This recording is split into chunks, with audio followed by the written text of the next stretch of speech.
Hello, it's BWI Live. I'm Thomas Frank Carr. I try to have like a catchy intro, and like, here's the deal.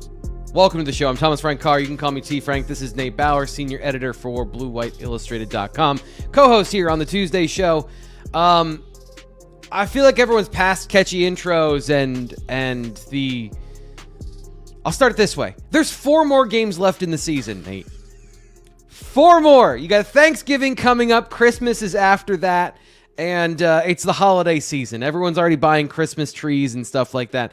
And I sense a certain amount of like nihilism in the air for Penn State fans. Like somebody's going to light up a cigarette and start talking about the meaningless of life in the back of a German discotheque, it feels like. That's where we seem to be, the general consensus of Penn State fans on the internet, when I'm like, here's what happened in the Ohio State game. And everyone goes, hey, T. Frank, we don't care. It all is bad. So, Nate, what do you think? Like, here we are, because we're going to do a great job. That's my plan, my intention. That's how I continue to do a good job.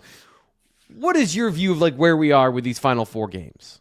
I actually think it's the opposite of that. In some respects, I keep seeing the fire Andy Kotelnicki conversations. I keep seeing the fire Jim Knowles conversations. I keep seeing the Koby Howard will fix everything that's wrong with the offense conversations. And I'm not even saying that any of those things are wrong.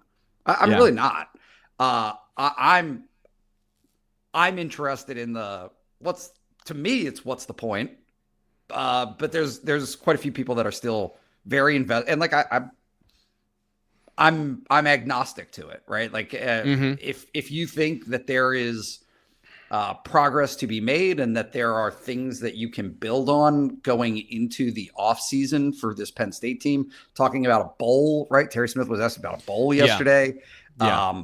I think that there is a reality that's staring everyone in the face that is Terry Smith is talking about it. I'm not sure that fans are grasping it. Maybe they are, of like, nobody's going to be here. Nobody's going to be at Penn State after this. Right. It's going to be a 90% of the roster is going to get turned over. All of the coaching staff, or 95% of the coaching staff, is going to get turned over. Right. It's just going to be a new program. And so, there's all kinds of like game theory-ing it out of, well, maybe if you want to keep Koby Howard, the best thing to do is hide him so that there's not that much film, right? Chaz Coleman. But like, I don't know about that. Well, I don't think those players have agency, right? So they can just say, well, bleep this. I'm going to the portal. And like, you can rest on your recruiting relationships. Like, these were players that other teams desired at one point. There's going to be availability for them at some time in the portal. Yeah. So that doesn't work either. Like, you have to build a case for them to stay. It's also not to the benefit of if you're looking at this from the mindset of the coaching staff of I'm literally not saying anything that Terry Smith has not said publicly. They're auditioning for their next jobs. Then it really doesn't matter, right? You're gonna fire every bullet that you got in the chamber because you can't save anything. There are no considerations to make on the backside of this. I'm arguing with myself here. I guess it's just like there's at the end of the road, it's always the same place, which is, you could do this or you could do that, but I'm not sure it just really changes a whole lot. And so that is going to be a great transition into Between the Lines, where Terry Smith is asked about all these things, because we have to perform our job as well, right? So this is just the interesting sort of, I don't want to say it's a charade or anything like that. It's not a performative thing. Like, we're all earnestly trying to do our jobs as if there is a meaning on the end of this for everybody. Because for Penn State fans, there's meaning in the moment.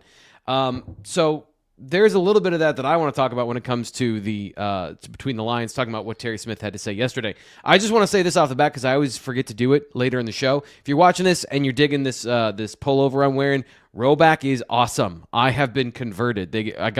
We got some swag. I got this and a pair of pants. They're awesome. And if you go to rowback.com, they've got a great game day selection. So you can get Penn State centric gear. Code PSU20 at checkout for 20% off your first purchase. So check that out. If you're listening to the podcast, just imagine I look really good on air. And it's not because of anything I have done to my head or face. It's the throwback. Okay, let's get into Between the Lines.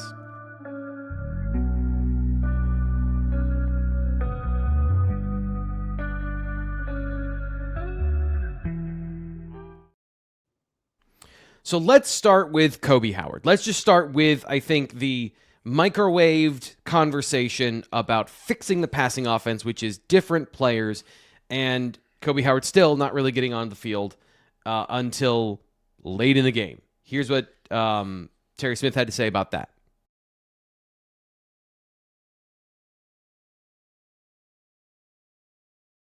Okay, never mind. Apparently we had some formatting issues on that. So essentially what he said is you can't just put Koby Howard into the offense at any point. It's not plug and play because Koby Howard doesn't know the offense and they need to have specific packages for him in the game. And so learning the playbook is hard and young guys are still working on that. There's a lot of people that don't buy that, Nate. And I guess I want to get your opinion on that. And then I have a larger point I'd like to make about Koby Howard here. Yeah. I see both sides of it. If you're Andy Cole, and look, like, this is not in defense of Andy Nittany. The Penn State's offense has not been good this year. It's right there, right? It's right in front of your faces every single week. It has not been a good offense. What benefits Penn State more at this point? Andy Nittany having access to his full assortment of tricks, or playing it straight up with the most elementary version of that bag of tricks and then letting the best players win? I think that very plainly, his argument, probably Terry Smith's argument, probably Danny O'Brien's argument, is that, and certainly James Franklin's argument, rest in peace, is that you have to have that full assortment. If you're playing Ohio State, you can't have a vanilla system to trot out there on the field because you're just going to get beat because they're better than you. You have to have some way to scheme it to create success for yourself, because your players straight up against their players are not as good. The counter to that is it doesn't work. Can I give you the counter? Yep. As far as I understand it, having watched these things and kind of looked into how Koby Howard has been used in the last 2 weeks, Koby Howard, and this is going to be very stupid to say, he's part of the passing offense. Yep. So there's certain things that Koby Howard is doing and has done when he's on the field. He's a part of that intermediate and deep passing offense. Nate, 50% of Ethan Grunkmeyer's targets were screens and RPOs. Mm-hmm. He's not the screen guy. He's not the guy they're throwing the ball on a screen to Traber Pena, the running backs, and that's it. Like, Tyseer Denmark is the guy we need to have a conversation about when it comes to the screen game. But here's the thing. Traber Pena is not the problem out there, right? So in that situation, what he's not saying is that, like, he'd come in for Kyron Hudson, who's blocking. Yep. And is Koby Howard a better blocker than Kyron Hudson? I don't know that, and I would say that probably not. Like, I don't think that Kyron Hudson's a great blocker, but he is bigger, older, and has been doing it. And I'm sure Koby Howard, if you're saying like Koby Howard's a receiver's receiver, and I'm reading some subtext here, and it may not be true, but that would be the reason why he's not getting in the game for 90% of the plays, because they didn't run the part of the playbook where they gave the quarterback a chance to throw the football, which comes back to my biggest argument and my biggest problem that we talked about in the post-game show. And Nate, by the way, I went back and I'm angrier about the play calling and decision making than I was in the post-game show, and I have more specific words for it today. You mentioned you can't win with out the full passing attack. That's right. And they did the opposite. They chose to not throw the football, to actually throw the football. Yep. And that's what bad teams do. That's what bad teams do. There's a piece of this that feels to me as though there's a disconnect where Terry Smith spent the week effectively saying they were not going to throw the ball. Okay, he did. There were a lot of words spoken last week that for Penn State to have accomplished all of those words, it would have needed 100 offensive snaps in that game.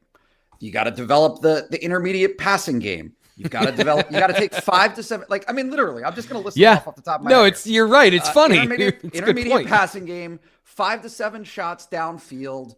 Get Nick Singleton going. Got to feed Katron Allen. Yep. Starts with a run. Starts with the run. Play action. Oh, and also he said they have to limit the game to 52 to 55 offensive snaps in the game. So how do you do that? You can't. It's not possible. It's not possible to do all of those things when your core mission, the thing that you're saying that you have to do to have any chance to win this game, is one thing. He said not throw the ball 45 times, right? Yep. He was adamant about that. You cannot throw the ball 45 times. And you have to keep the ball out of Ohio State's offensive hands. You can't give them the ball. So there is no piece of me that doesn't understand Penn State fans' frustrations, right? It is, hey, this doesn't work. Why do you keep doing this? Do something else, right? Absolutely. Yeah. Totally get it. But your argument of do something else is a thing that Penn State comprehensively doesn't think can win. They can't, they don't believe. So this is you, what you just said is my biggest problem of they are a bad football team, right? And but it's not me saying oh, they're trash or whatever. It's what do bad football teams do? Let's run down the checklist. I see a lot of bad football teams don't trust their quarterback. They limit the exposure of the passing game. They play a one-sided sort of game, and they try to win in the margins, meaning the tricks, RPOs, screens, read options to try and win a football game instead of having a complete offense with both run and pass concepts. And they just can't throw the football, and I think won't throw the football because they got scared of their quarterback against Iowa last game. But the larger point here, what you're saying and what I'm saying, is that Koby Howard isn't going to fix any of these problems. There is no. I could be wrong, right? He could come out and be the next Amon-Ra St. Brown. I'm trying to find somebody that isn't just Calvin Johnson or whatever. He could be great. And he's not going to fix any of those problems. And if he does come on the field and he does drop a ball or he's out of position or he makes a mistake, the amount of howling is just going to be, because he's been built up to the point of here's this obvious savior on the bench that no one is willing to show us. So it's obviously he's the answer because they won't show us. The answer is simple, and they just won't do it. And it's probably not that. But I do think he is a better solution in the passing game than some of the options they have. They're just choosing not to use the passing game. That's the problem. That's the problem with the offense. Correct. If Penn State went to the passing game, right? So spent the entire offseason talking about leaning on the running backs. Terry's talking about how they desperately need to use the play action to get the passing game going. The offense, is there a way, T. Frank? I mean, and honestly, this is probably a better way to do that. Is there a way for Penn State's offense to become, with the pieces that it has, assuming a Koby Howard breakout, with the protection issues that it has, and with Katron Allen being demonstrably the best offensive weapon that they've had this year, is there a way for Penn State to become a high-flying passing attack offense that starts with the passing attack? Yeah. I don't think that... So that's not the goal. I get what you're saying. Like, the goal is to provide legitimate balance and not performative balance, because screens are not balance. Screens are an extension of the run game. So what you're saying is your quarterback ran past the ball 11 times, so your run-pass ratio is even more skewed towards the run game. Yep. You don't have to throw the ball down the field that much to generate offense. And this is what I talked about on the Monday video and talked about, kind of on the post-game show, throwing on first down. I went back and I looked at the numbers, Nate. Actual drop-back passes, actual, pass concepts in normal situations that weren't 2-minute drill or garbage time. They had 2 of them. They gave him 2 opportunities on first down. On first down, Ohio State and all defenses are less aggressive against the pass because it is truly a 50-50 situation. Actually, it's like a 60-40 situation of most teams run on first down. So it's, for some reason, counterintuitive of that's the gotcha that you should be going for, is we're just going to throw a basic pass on first down, and it is the least likely thing they're going to do, and it's not trickery. It is just a basic pass concept on first down to give your quarterback a more even playing field with the defense, because what they did, you opt to throw on third down. You are just deferring the danger until it is at its highest. Yeah. And to me, that is putting your quarterback in a position to fail. People are in the chat are saying that Ethan Grunkmeyer is trash, like he's Mac quarterback level. I don't believe that. He went 5 of 8 on third down against Ohio State when the entire passing attack game plan rested on him going, well, okay, Ethan, time for you to save us in your second start against the number 1 defense in the country. To me, that's the bad process here. You cannot hide your quarterback. You just can't, especially if you're going to play a good team. And I know what Terry Smith is saying, and I know what you're saying, interpreting what that is a fantasy land game plan. There's no world in which you can defer your quarterback to third down or the fourth quarter or timely plays against that defense. To me, it's about mitigating the risk by mitigating the risky situations. And if you throw on first down and darn, it's incomplete. They were in 3rd and long anyway, the whole game. It was 3rd and 6, 3rd and 7. They were lucky for a couple 3rd and 5s where they decided to run the ball. So you're putting your quarterback in the situation to throw anyway. Why not give him a better chance? And then Koby Howard, a part of the passing offense, can be on the field earlier in the game. And I don't know, again, that's my interpretation of what Koby Howard does in the offense.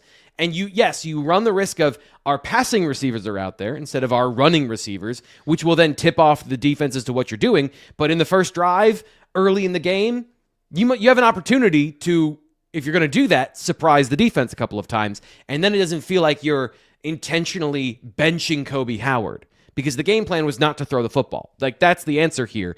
And so the progress to me is throw the football. Okay. You want to talk about something else now? What if it's an incompletion and then it's 2nd and 10, or what if it's a sack and then it's 2nd and 17? Then you got sacked on third down 3 times anyway. You got sacked on third down 3 times. Of those 5 incompletions, they were sacks. And he got sacked on first down on one of those plays where he actually had a drop back. There is risk. You are not going to eliminate the risk.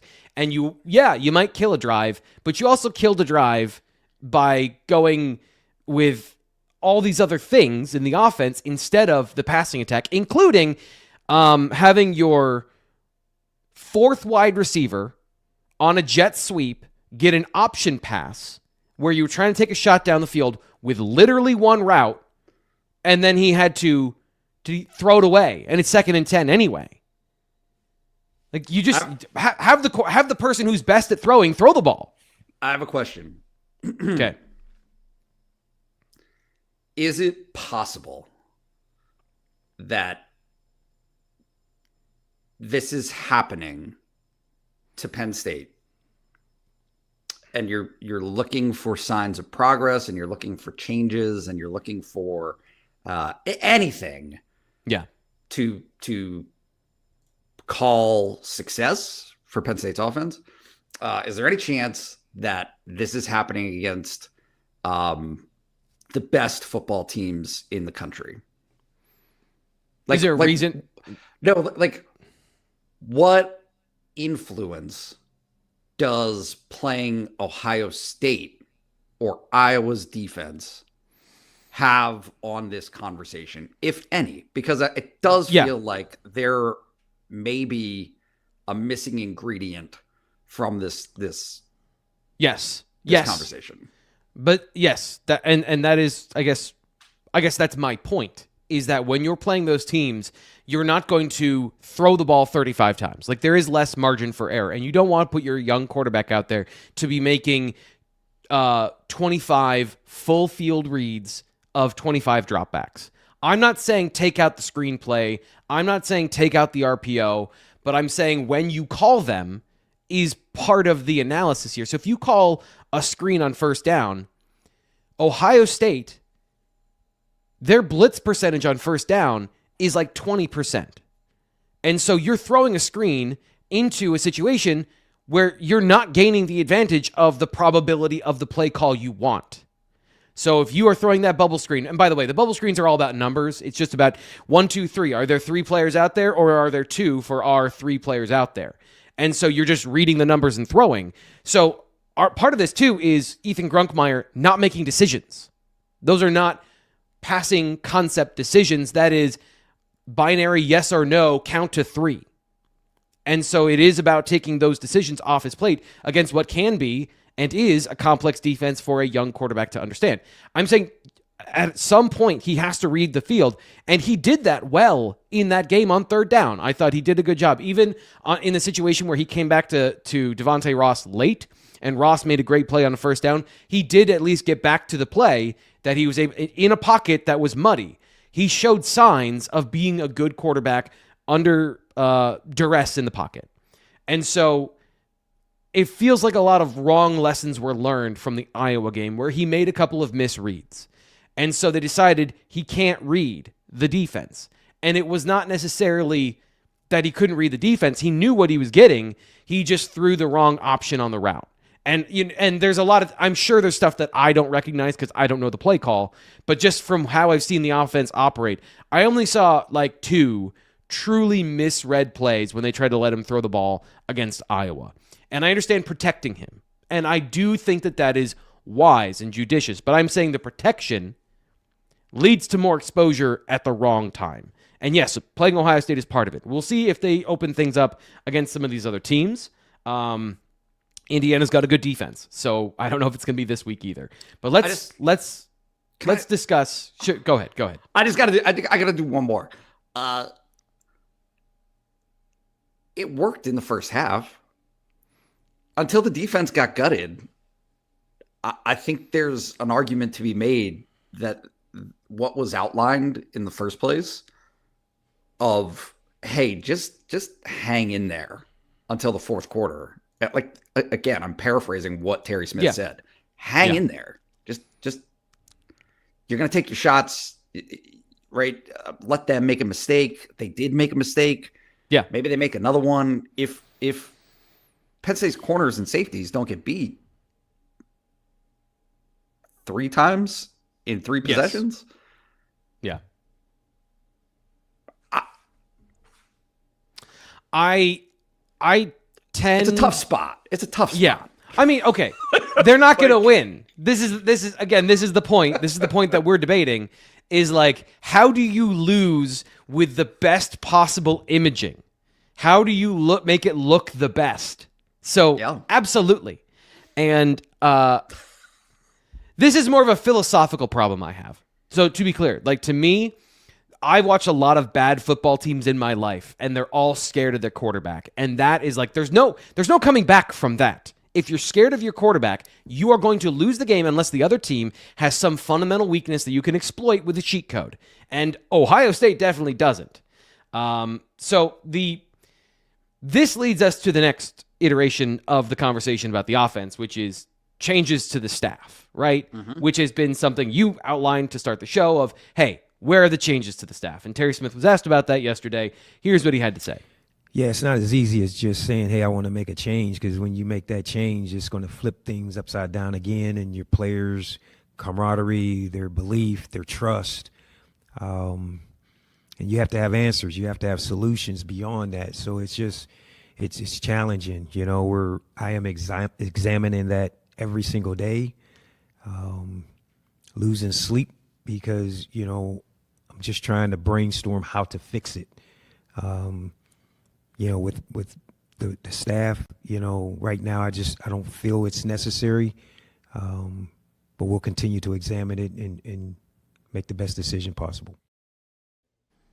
So, to Nate, to your point, it sounds like Andy Nittany, for the most part, operated the game plan that Terry Smith wanted, which was to protect the quarterback, throw safe passes, and try to win in the margins and keep the game close, which, as you pointed out in the first half, did happen because Ohio State made some mistakes. But it didn't have an opportunity to happen because they ran out of runway in the second half, which is, I think, informs his opinion of Andy Nittany at this point, other than there is the reality they need to throw the football down the field, and they did or did not have the opportunity to do that. I don't. That's the part where, if we want to talk about that, which has been a consistent theme of Koby Howard and throwing the ball down the field, and neither of those things were in the game plan, I guess, is that just like a red herring? Like, is that just a thing we're saying that isn't really a real part of the conversation? One more time. So he's saying that they're not going to make any changes to the coaching staff because he doesn't feel like it's necessary. Yeah. There is this conversation of they're not throwing the ball down the field. And he said demand. I didn't like at some point. And he wanted to walk that back of like, here's something we need to do. We're all on the same page about it. And it doesn't happen again this particular week. And they've talked about it multiple times. Yeah. And yet, if we're having the conversation we just had about the offense choosing not to throw the football and all the evidence of them choosing not to throw the football, it sounds like that was the game plan.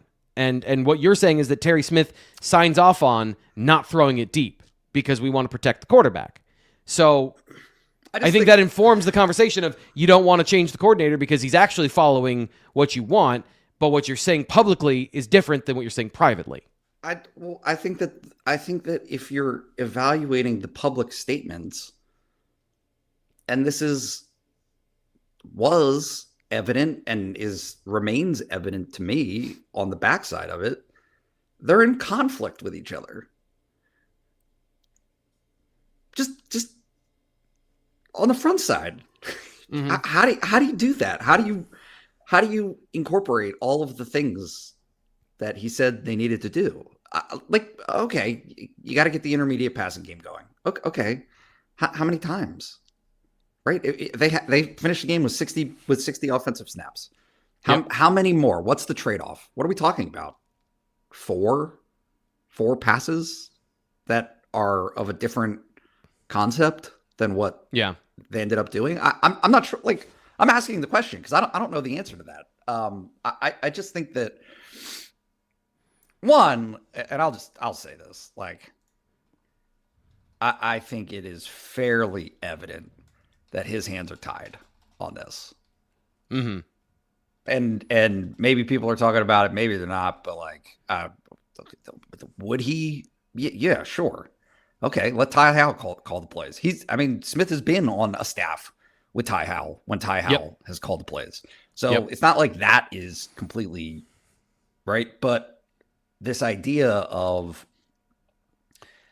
doing what UCLA did and you're fired and you're fired and you're fired, right? Everybody, you leave. I think there is a fairly safe rationale to express that Penn State has quite a bit more money and investment tied up in its coaching staff than did UCLA.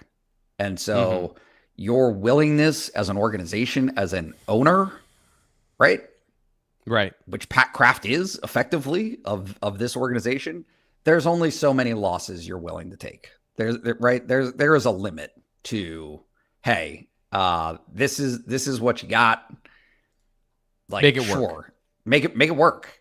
Right? Yeah. Andy Kotelnicki is not swapping to become the tight ends coach.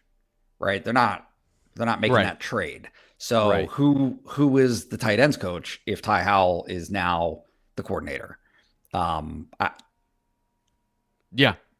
Again, that's kind of what he was saying there. That's the second half of that. Of it's not as easy as just unplugging somebody and plugging them in a different position. It's the chain of events that happens after you fire somebody. Because again, looking at what happened in the game, and Terry Smith talking about what happened to the defensive back room, which we'll get to in just a second.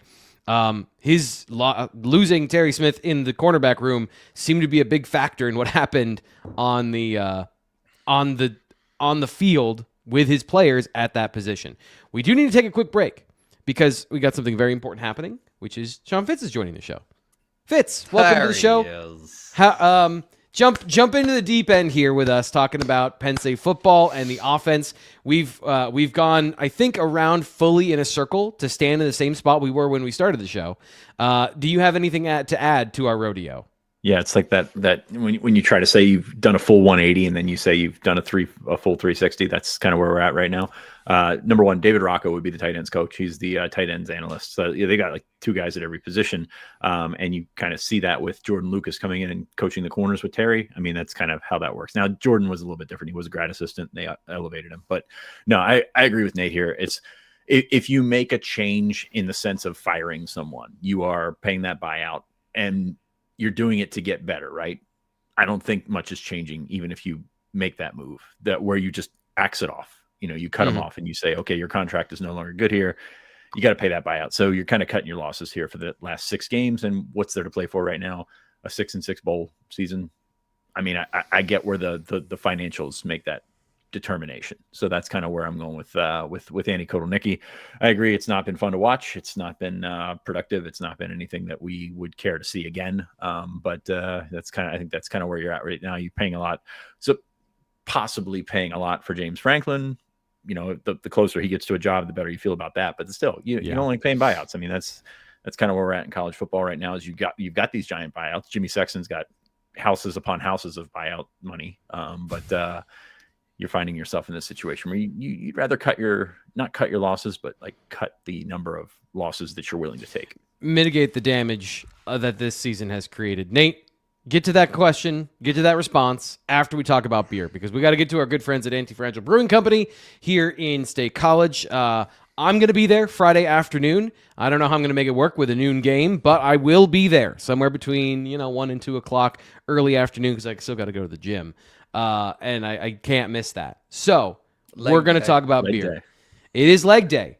It's all Friday's leg day, which is just a bad idea, but it's better than having it on Monday after I'm frazzled from the football games. So Nate, tell me about beer. Oh man, it's the best, especially from Antifragile Brewing Company, which is on East Calder Way in downtown State College. If you have a designated driver that brings you there, there's plenty of parking. Don't fret about the parking. If you're watching on YouTube, you can see it is an inviting space with the friendliest faces pouring your beer for you. Todd Pontius, what's up? My guy. Always there, always reliable, and always good for a chat.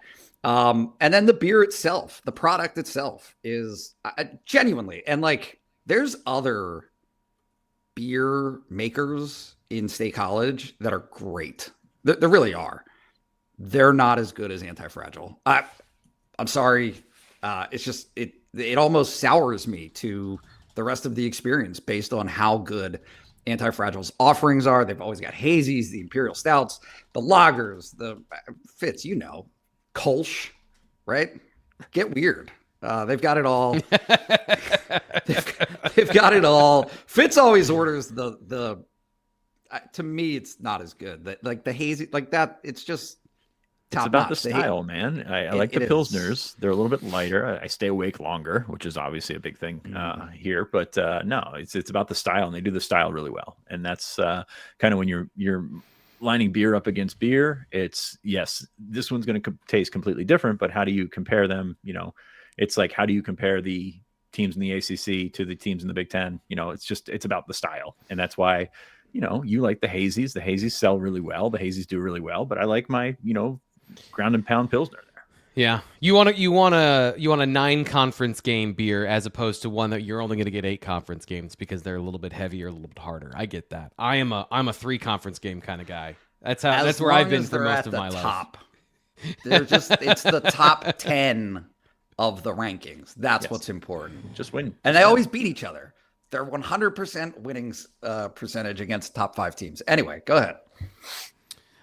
So I want to get on to the next thing that we got from Terry Smith, but my computer has frozen. So we're gonna, yeah, isn't that great? Like the software just decided that I'm not allowed to play any of my imaging. I have the transcript. I could just read it. In his voice. So the I don't know if that's a great idea. We were how Penn State got beat deep in this game, I thought was really interesting because he was very honest. But he's been very honest about his cornerback room, whether it was benching AJ Harris or what he said on Saturday, or on Monday, about his cornerback room. Nate, what did he have to say about his cornerback room and what happened? Why they gave up 150 yards on 3 passes? Yeah, we definitely got to get it. No, I'm just kidding. That's Terry's so don't do that, please. I love Terry. I know. He's just folksy. Don't do his voice. We can't do that.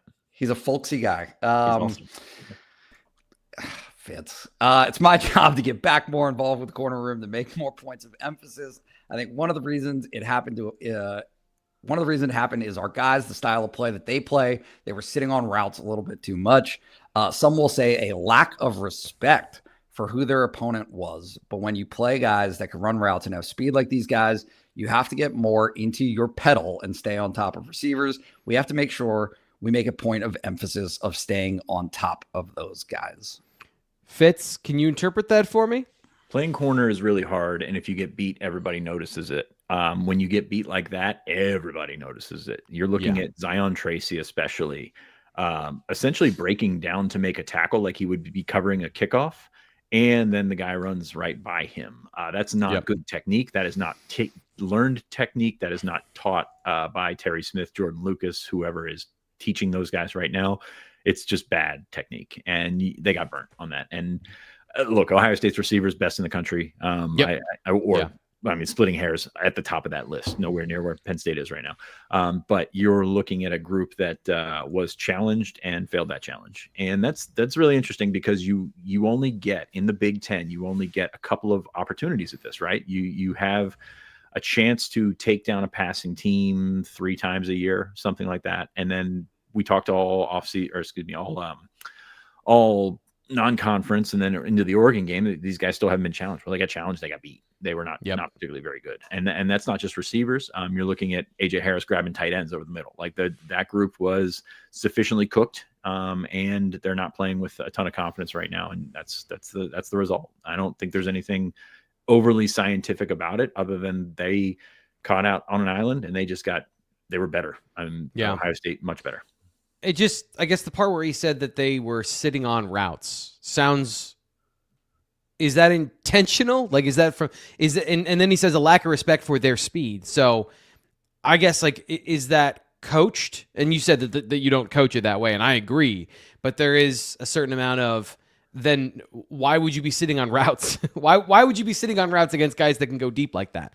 That's all they've seen, though. That's what they've seen guys running routes in front of them. The whole scheme is to keep the big plays in front of you, and nobody has really tried to go over the top much against Penn State this year. And on top of what we've seen, there's been so much success for the other teams in the quarterback running game that you're not getting to the point in that process. And Penn State's not been good with pressure. We talked about the sack numbers yesterday with Terry Smith. They've not been good with pressure. That all filters back to the secondary, but you've also not seen much action that way. So when you don't see that much action, you kind of are naturally inclined to try and keep things in front of you by doing that Yeah. and thinking that this guy's break out or break back, and it just hasn't happened. And then when Ohio State decides to do it, hey, Indiana's going to do it this weekend. They're going to try and do it. They're going to, like I was just talking to somebody, they're going to try and run up the score. It's going to be a very, very baptized by fire experience 2 weeks in a row. They like double moves too.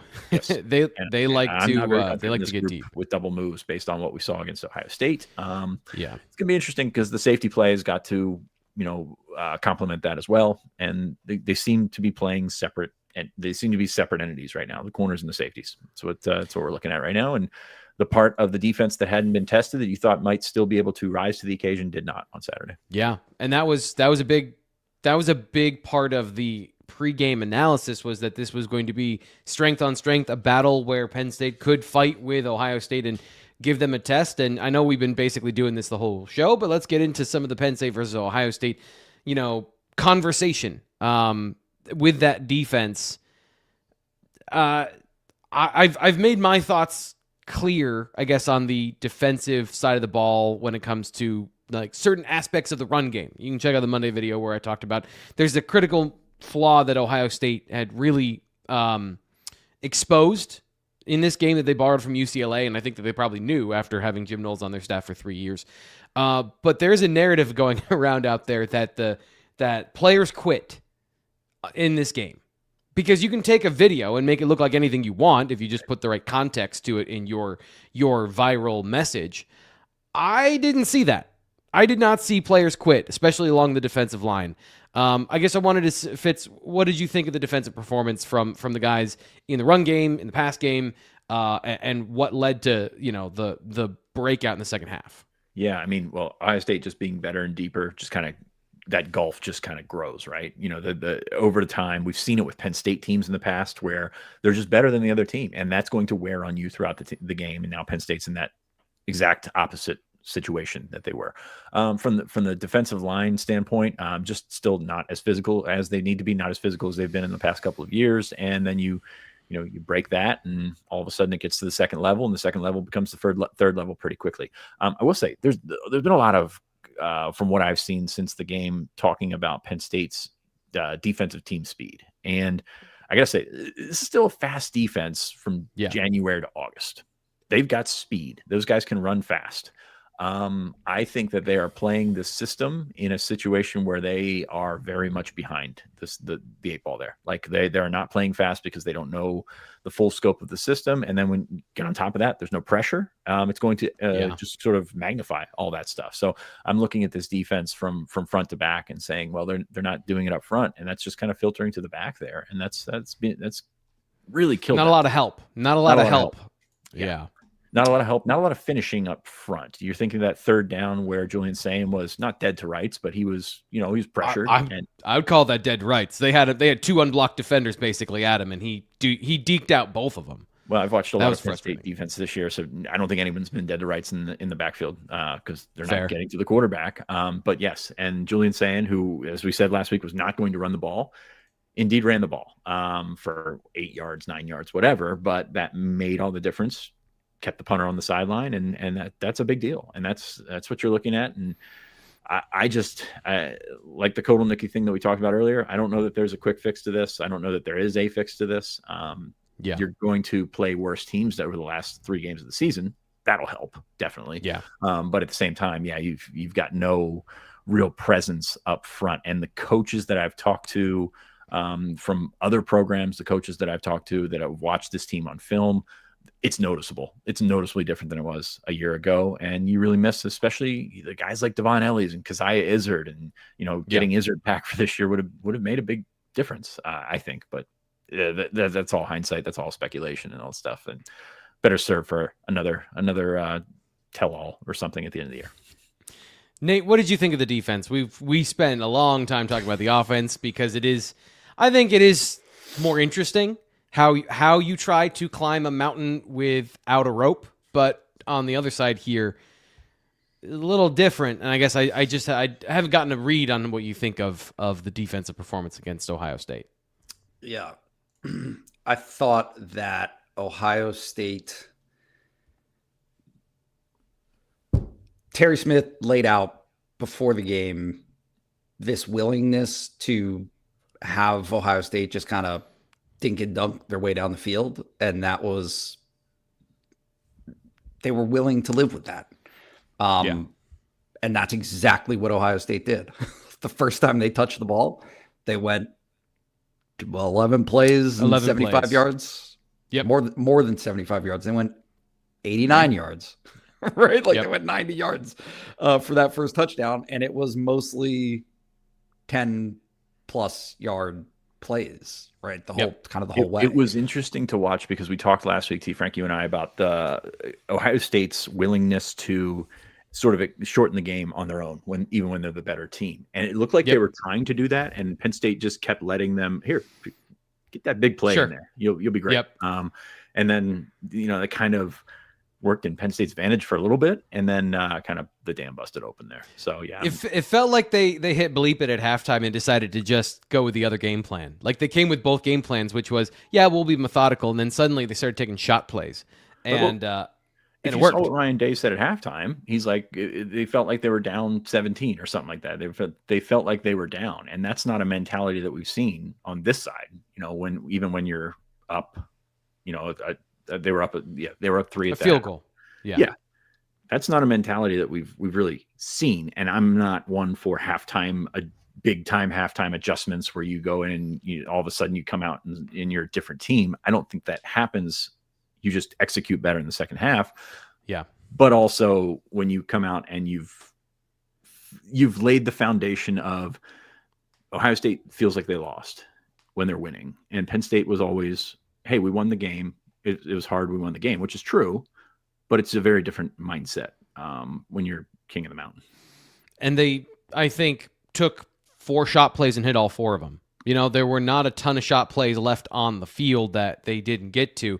And to the pass rush part of this conversation, the nuance here is Chaz Coleman, 3 total pressures and 2 QB hits. But this is, again, where we got to say this out loud. Julian Sayan's a good quarterback because he was hit 4 times, and only one of those times did the ball go incomplete, off the top of my head. 2 of those times where he was chucking the ball deep for a completion on either a touchdown or a big play, he had a guy hit him. And so that's really impressive. And when you've got that, even when they did get pressure, it didn't affect the throw, because that happened to Will Howard last year where they got pressure and it affected the throw and it was 2 yards out of bounds. I mean, it's hard when the first play of the game is a back shoulder to a 6'4" receiver who can just extend well beyond the scope of where Zion Tracy can even play the ball and easily get a first down on 3rd down. The things that we said about this offense pretty much all came true. We just thought they were going to pick one of those things. They just decided not to pick one of those things. This is something, Fitz, you did a version of this over on the site a couple days ago of players Penn State needs to retain after the season, if is at all possible, guys on the roster. I wanted to kind of flip this to guys who are still playing well with eligibility.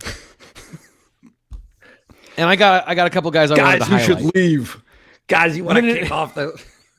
No, guys. Let's do the exact opposite. And no. I'm kidding. I must have said it wrong, but I'm saying guys who are currently playing and are still playing at a level which I think like prioritizes them even more, because I'm sure like you can say LeVar Arrington Jr. or Darius Dixon or some of these guys that have high recruiting profiles or whatever, like guys who are currently still balling out, I think, that are still playing well, that are generating tape that that coaches are going to come after in the portal. And I think he's getting a lot of hate right now, but Amari Campbell is still fighting really hard. And I think his run defense in this game, he had one critical mistake and then another one where I think he was put in a bad position by the play call. But I thought he played really well in this game. He had a bunch of stops. He took on linemen and double teams and still got tackles. If Penn State can retain him, I think that goes a long way for the next defense, because he is a guy in the middle that is a Mike linebacker. He might not have the full frame of a guy, but he's stout. He's strong against the run. He's improved in some certain areas. In a better defensive scheme, or in this scheme plus time, I think he's a guy that can be a plus asset for you next year. And I just wanted to see if you guys had any other names you wanted to throw out there of guys that you think are playing well that are going to be high priorities for other teams to poach that Penn State can try and retain, whoever the next staff is.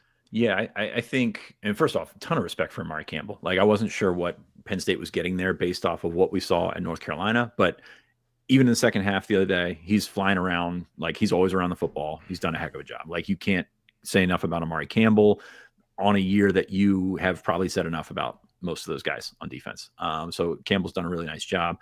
I had Chaz Coleman at the top of my list, or excuse me, at the second on my list in terms of retention for next year. Yeah. Probably at the top. Like, if you look at overall talent, like, this guy is going to be still really good. I know he kind of leveled off during the middle of the season, had an illness. I believe that was Terry Smith said illness, that he's different than the other guys that they have there. And Yvonne Kamaju as well, like, has done some really, really nice things. And that's a nice little young core to build around. Said it in the summer. And I like Penn State's 26 defensive line, the pieces that they have an opportunity there. Now they got to get better up the middle. They just have really fallen short there at defensive tackle this year. But yeah, those two guys right there. And just to clarify, if you missed the intro here, guys that don't have eligibility left. So like Zakee Wheatley I think has played well, but he's not in this conversation right now. Right. Or guys that I think there are certain guys that might even go to the NFL. Like, there's a certain conversation of if they're playing well enough and they are at that point, they can go to the NFL. So I think even after this game, Davian Collins has been good this year. Maybe he tests the NFL waters. Nate, do you have any guys that you're thinking of that are playing offense or defense? Doesn't have to be defense. We were talking about them there. Are there guys that you think are playing well that Penn State should prioritize institutionally, like from the admin down, of like, these guys we need to make sure we retain, whenever the coach is named? Yeah, I don't know if it's a playing well thing, but Randy Adarica had quite a bit of off-season, hey, this guy's going to be something, right? I mean, look, I think of the freshman class, there were players that they felt optimistic about, but that wasn't the makeup of this team. They weren't supposed to need those guys this year. Right. And they're still in a dynamic where their best opportunity to win, which remains the goal, are seniors and older guys. I mean, that was like kind of the whole selling point. So yeah, you could throw that away and you can give some of those younger guys some run now. But it's just okay. It's all gone, right? I mean, I don't know, Alex Tash, right? Yeah. I like the freshman corners. They're pretty good. Jameer Joseph and Darius Dixon have done some good things. That room is fascinating to me because you've got 3 starters with junior eligibility, and you thought 1 or 2 of those guys probably going to go to the NFL after this year. Yep. And you're not really thinking that right now. Like, in terms of like, this guy is a bona fide draft pick, so he's going. AJ Harris is a bona fide high draft pick, so he's got to get out of here type thing. Now you're finding yourself kind of in between there, and I do think. I think it's worth looking at the big picture at safety, because the way that this has gone in cycles of, it's almost like we're talking quarterback here, where you've got longtime veteran starters. Zakee Wheatley started a lot of games last year. Jalen Reed and KJ Winston started a lot of games. So that cycle is restarting and refreshing starting in 2025, where you've got King Mack, Dejon Lane, and Antoine Belgrave Shorter. So you figured you'd take some lumps. You probably didn't figure you'd take this many lumps with that group. Tackling has been an issue for all those guys, and coverage for, a couple of them. But that's kind of where you're at with that. So I think if they stay the course at safety, which it's, throwing stuff at a wall here to figure out who's going to be on the roster come January 15th or whatever, that they'll be okay there. It is a growth cycle for them. But at the same time, you're looking at this entire defense and thinking, this was supposed to be the year for the corners. Hasn't been the year for the corners. It's supposed to be the year for Zane Durant and designed as Sutton. They're not really doing a ton, to be honest with you. And I think some of that, you can talk about scheme, you can talk about effort and things like that. And it's been rough to watch. But I think the safeties are worth looking at and saying is probably not as bad as you think it is, just based on the current results. That's a good point. And I think, and I'm just going to throw this out here as my speculation about process, because it doesn't matter. By the way, what I'm about to say, players do this all the time. But if you've transferred already and you've got like a short clock left, do you want to transfer again? Like, a King Mack, even in Davian Collins, maybe a little bit of a different situation after he redshirted and then transferred. So he's been basically here most of his career. But some of these guys, again, Amari Campbell came here out from North Carolina, senior next year, transfer for one more opportunity. And you got to learn a new system. You got to learn a new place, all those things. Like, I don't think that sets you up for success. Now, it can, like, if everything works out. But again, we've been talking a lot about the ifs in football lately. And I just feel like a lot of those times the grass is greener conversation. I get it. I get the impulse. But sometimes the place you are, because of all those things that can get you to just focus on football, is a little bit more of an advantage than trying to go and find a different starting spot or whatever. Now, that could be a very different conversation if if Manny Diaz wants to take on a bunch of refugees, or James Franklin gets a new job and wants to take on a bunch of these players. Those things, you can have a different conversation about that, better fit. But to just go and find a different school, I think a lot of guys burn their opportunities by transferring at critical moments. This one... Sorry, go for it. No, I think the Franklin point is an interesting one, because a lot of those guys were recruited by him. There's obviously a ton of respect for them, for him. And the next place that he lands is probably not going to give him $3 million for Jim Knowles. So I'm very curious to see how many of those defensive guys would make that move to play for James Franklin again, but also not play for Jim Knowles again. Yeah. I think that's worth noting. So... Inquiring Minds has a question, and I think I know what he's saying, or they are saying. Do you think there is sound rationale for NIL paying on the front end when the downside of such is so obvious? Nate, what do you think of the NIL payment structure and incentive-based football? I think is what Inquiring Minds is saying, is there's no incentive for players to play hard if they've already been paid on the front end. They don't get paid on the front end. Right, it's not like a lump size, like, giant check that they get handed. Oh, that'd be great. Be harder to hide how much they're getting paid if they're walking out in public with it. But it would be so cool. So it's a lifelong dream to get one of those big checks, man. Yeah, Price is Right. So that's the first thing. It is a lot like the NFL, which does game checks, right? College is not game checks. It's monthly deposits. I think that there is a couple of things. One, until college football, and when I say college football, I mean universities, so public institutions or private institutions of higher education, until they are willing to classify football players as employees, then they can't have incentive-based, right? I mean, there's laws. There's forget it's law. You can't break the law, T. Frank. That's against the law. Right. So some people can. So anyway, so there's that piece of it, and then the second piece of it is like, this is how the world works, right? I get paid a week after, right? So I get paid for the week after it's done, right? And that's I can't. I'm not sure what the structure would be where you're like, hey, well, that's why I was confused by the question. $1 million, but you're not going to get it if you don't hit whatever, right? I mean, and yes, there are incentives in coaching contracts, right? If you make a bowl game, if you make the playoff, you get bonuses on top of that. And I guess they could implement some of that kind of stuff once they do change to employee status. But that's not